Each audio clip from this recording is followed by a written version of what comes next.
part of what's happening in the modern world, I believe, is that because of the way we've constructed basically just the architecture of our cities, the way we've compartmentalized ourselves, the way that we have created compartmentalization in where the elderly live versus where the babies go, where the first graders go and the second graders go and the third graders go, and that we've got screens all over the place, we have not been able to adapt as quickly as we have invented these new ways of living.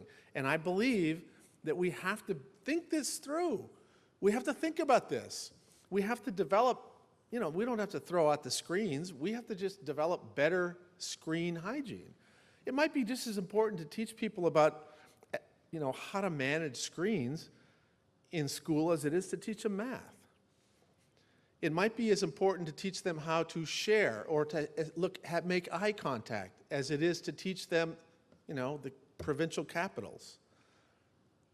I think one of the things that's really, really sobering is that if you understand how the brain works, how the brain develops, you know that ultimately, not completely, but to a large degree, the brain reflects the world that you grow up in.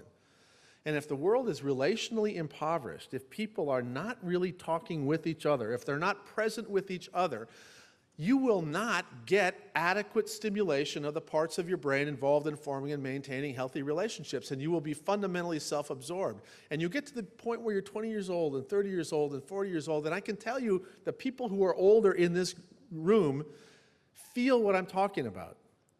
And some of the people who are younger in this room don't.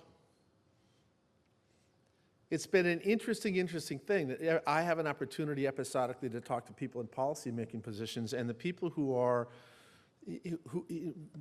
whatever they're conservative or liberal or whatever, when we talk about these things, it resonates with their observations and experiences. When I talk with the 27-year-old, city councilman or county commissioner, they're literally waiting for their next appointment in 7 minutes.